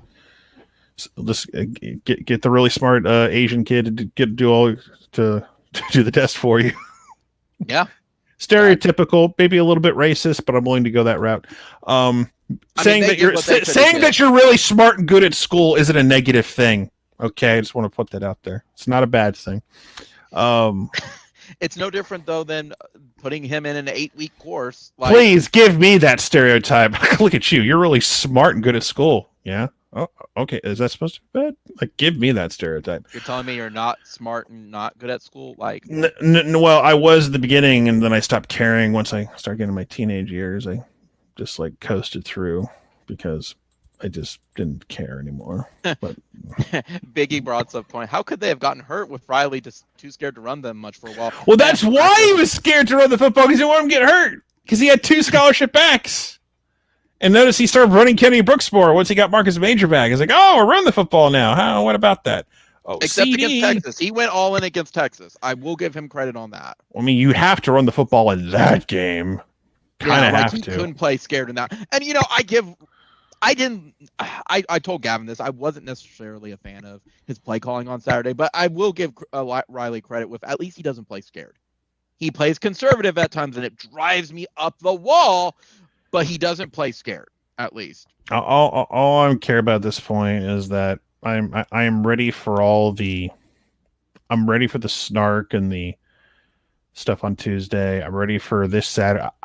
I wish it was a better week. I wish this Saturday was a better week of games. Yeah, but you also get Eric and stuff Tuesday for the first playoff stuff too. That's always fun though. But like I'm considering doing Texas Iowa State just because I want to watch the world burn. I want to see Texas like blow another game potentially and stream it. Actually, I kind of hope Texas beats Iowa State just because I hate Iowa State fans at this. Where's the flag? They're one of the biggest crybaby fan bases in all of college football. I hate Iowa State. I've gotten to that point. Like they're as bad. Really, Iowa State? I mean, yeah. They are some of the biggest crybabies ever. Like, I can't believe we weren't in the Big 12 championship. Like, how could we not be in the running? We're Iowa State. Guys, anyone who watched that Iowa game against you could have seen that Brock Purdy has regressed really, really badly. Brock Purdy was never that good. He's Brock Purdy. Like, he's Brock Purdy. And their defense sucks. Yeah. It's not good. I was like West Virginia put up points on you. We held West Virginia in check, and our defense is garbage at times. Yeah, that's why I said I don't understand where their mentality was. We were going to the playoff when it seems like every time with the Iowa State people, they've moved the goalpost. We're playoff bound this year. Well, when they lost to Iowa State, it was never in the cards. Oh, that car show model they hired to be the mouthpiece of the playoff rankings, Heather Dinich, the offseason. It's like, guys, there's a really good chance that both Oklahoma and Iowa State will be in the college football playoff. And I just... Yeah, like, no. That broke me. I had to make a video and scream. It's like, I don't know what you're smoking. That is never going to happen. That's for multiple reasons. That's where the red dirt sports mean coming. Well, Greeny, I looked at the football player power index thing that we just pulled out of our ass, and it turns out there's a 95% chance that I'm full of shit. Heather Dinich reporting live. God. There was something I read on a message board today, and mind you, I respect the trolling for it because their entire point was to troll against Florida, saying they have zero chance, but they're like, guys, I just want to let you know, Kansas still has like a 2% chance to make it to the Big 12 championship game. If all this stuff happens, except if Oklahoma loses, then they're out. I'm like, it's another threat of trying to get Oklahoma to lose and speak that to existence. But I respect the trolling part of Florida not making it at all. That it's still zero. I get that, but yes. So I want to take Big E's last one, and then we'll wrap it up, Sean. So we go into bye week. Bye week, we're going to knock on wood because LSU lost the bye week. We're going to win the bye week. Game plan for Baylor. I think we're in championship November. Score more points to the other team. I just. What gives you nightmares for Baylor? That's the question. Dave Aranda and his defensive line wrecking havoc on our O line, who can be vulnerable at times. So Caleb Williams will have to be very. That first down, incomplete. Son of a bitch. Like Caleb Williams is going to have his toughest road challenge yet. Lawrence is a tough place to play, mind you, but Waco, can be a little bit tougher. That is one of two places that is really, really going to egg on the whole SEC move. They were really doing it to Texas this past Saturday, and they were really quick. Mr. Foster for Texas was not having a good time on the sideline. He had a sad, but I think you could I would love for that game to be an 11 a.m. kick. By the way, we'll know tomorrow. Will we? That comes out. We get the window tomorrow. I was like, okay. It was a 6 week. It was a 6-day window. Yeah. I wouldn't be surprised if it is 6. You mean 13-day? Which game are you referring to? I'm thinking Baylor. of Texas. Baylor. No, all the games for this week already.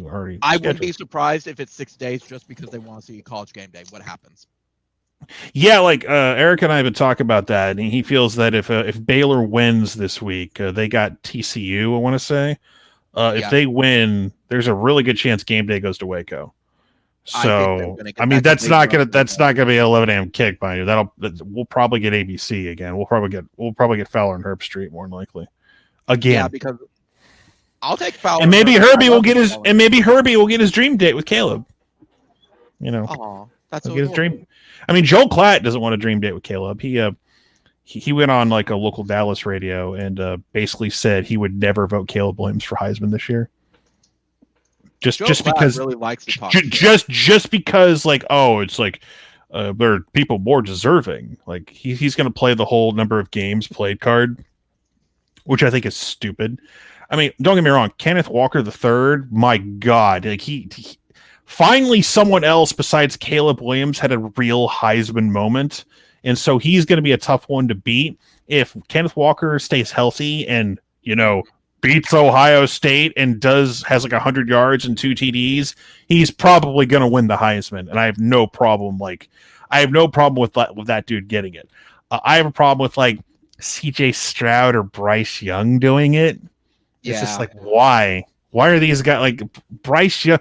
Bryce Young got Heisman hype because of beating a crappy Miami team. Oh my God, Bryce Young's so good. Oh, he's solid. He's like Heisman. Stop it. Like CJ Stroud. We don't crown September Heisman. Like Ohio State looked like garbage last night. Like, yeah, they did. A couple plays go differently. They lose, but they won. They made those plays. Like they had some plays on defense. They had a fat man scoop and score touchdown, which I think was the big difference in the game. But Ohio State, like people are pointing at us, like when Ohio State plays anyone with a pulse, they're in trouble. They play Nebraska this week, early in Lincoln, mind you. I think. I would still pick Ohio State, but of course I would pick Ohio State. But man, wouldn't it be something if Nebraska could like have another one of those one score? Oh my God, we came close to doing it type of games. I'd love it.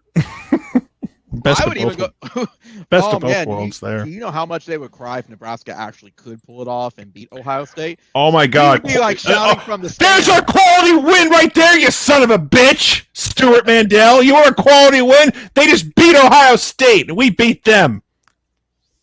Transitive property. Transitive wins. Oh my goodness. I'm going to make a video about transitive wins this week. I'm going to like I'm going to deep dive that shit. Monday video. See, gave you the idea, Sean. We are on a no. I can't give you credit for that one. This one was already in my head, to be honest. Damn it! I tried. Like I gave Gavin credit for like the week before. It's like this one was already floating in my head. I've been screaming about transitive wins for like a couple days now, so it's been floating up there. Oh, okay, that's fair. I tried. I did my best. Like I was on multiple rants last night on Twitter up until 3 a.m. I should have went to sleep, but sleep's for the week. Sleep is for the week. Just like I will say, I am happy that OU did promote in the stadium. By the way, about the new softball field. In my personal opinion, softball is going to be one of the very few revenue making sports at OU alongside football and probably basketball. I gotta give them credit. I really do gotta give them credit. So I mean, they keep winning, and I love that.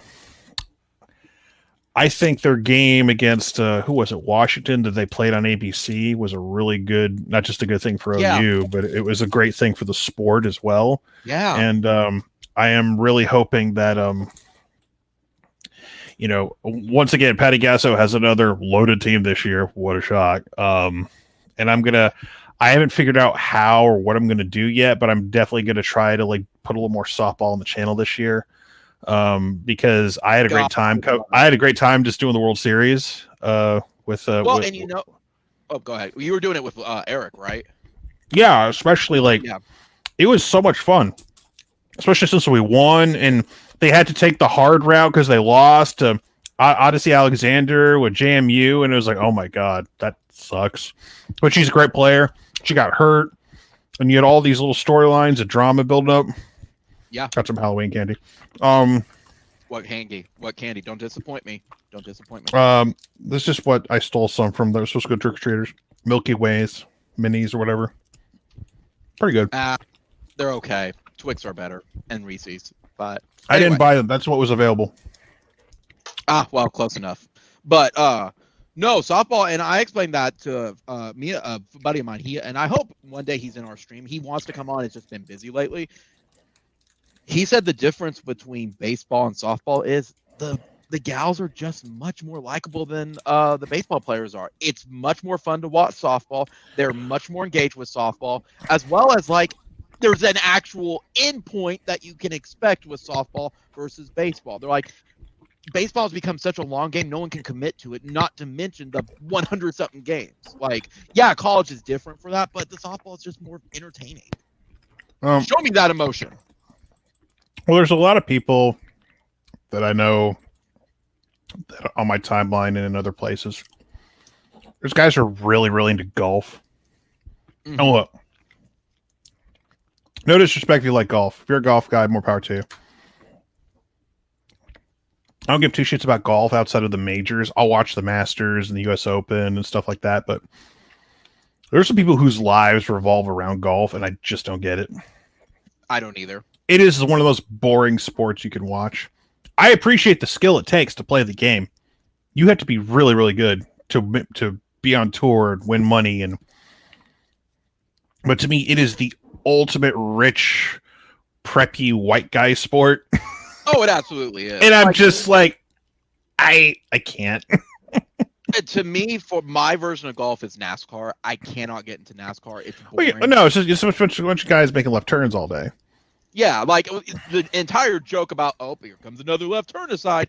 I can't get into it. Like football, I get into. I can appreciate like the what do you call them? Like the not the oval tracks, but like there's the different type of track, like the I forget what you call them, but they have some tracks that are just like zzz, they play those. They have those once in a while.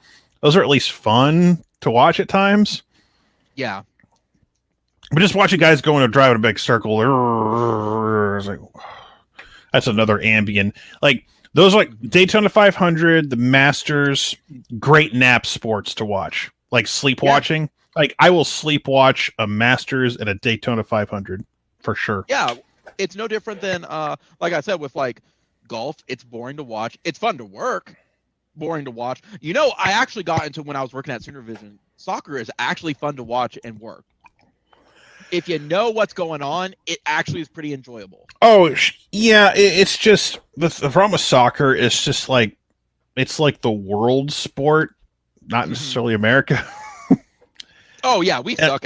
See, that's the problem. All the good soccer is not here. No, it's not.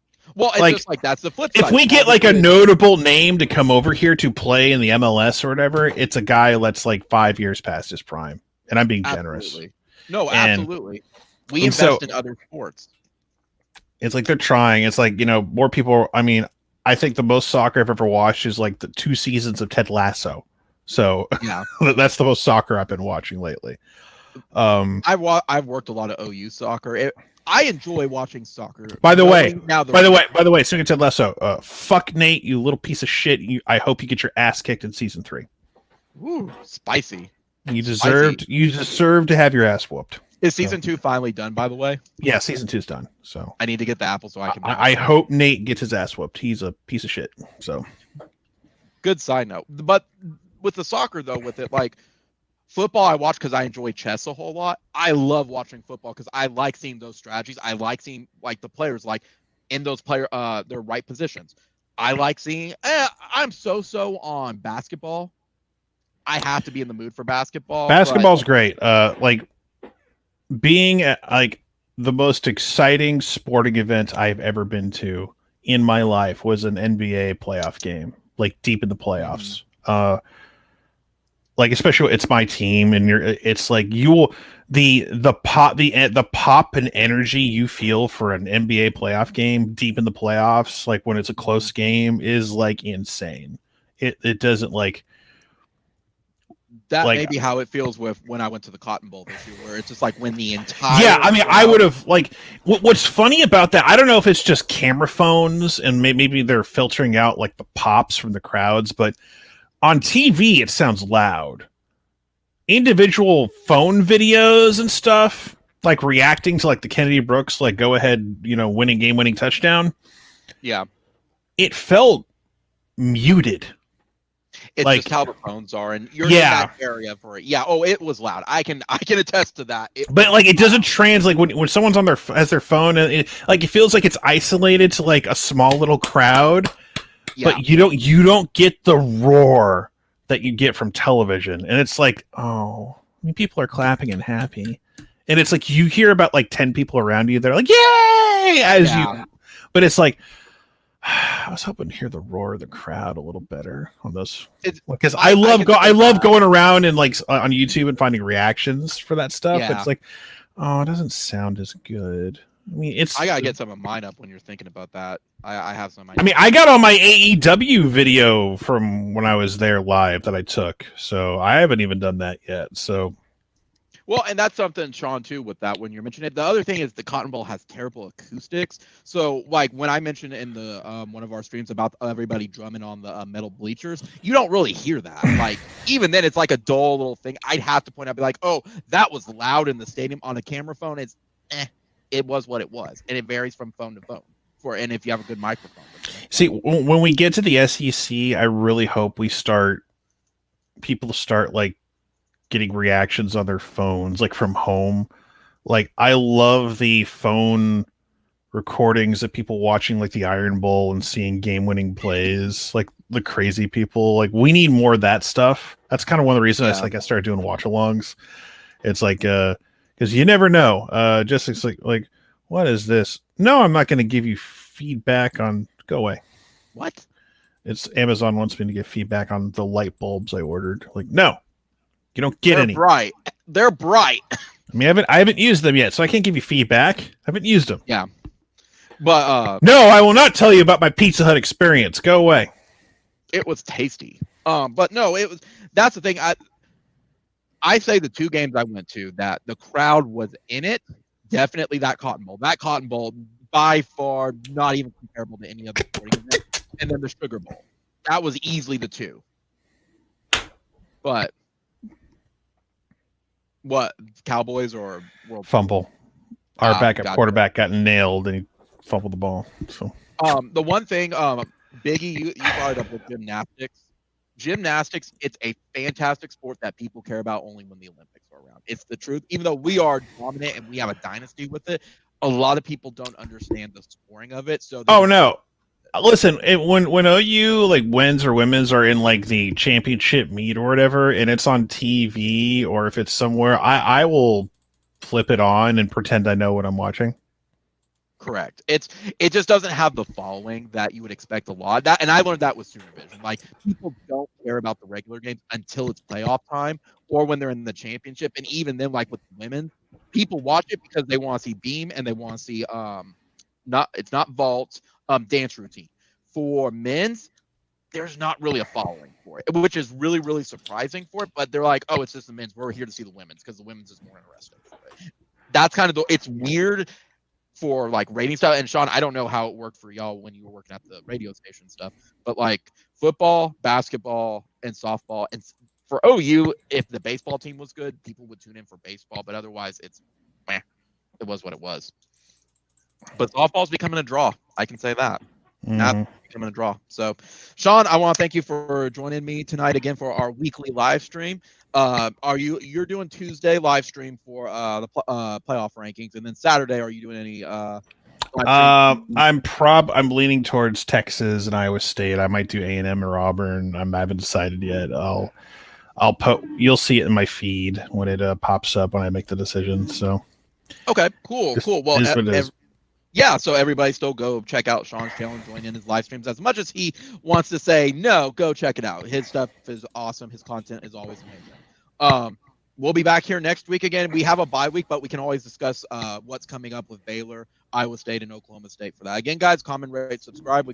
I'm happy, Sean. I can tell you, I am happy. I have 55 subscribers now, and I finally reached a video over 1,000 views. It was the OU Texas Kennedy Brooks touchdown. It is the small steps that lead to a journey starts with the first step. So all those things.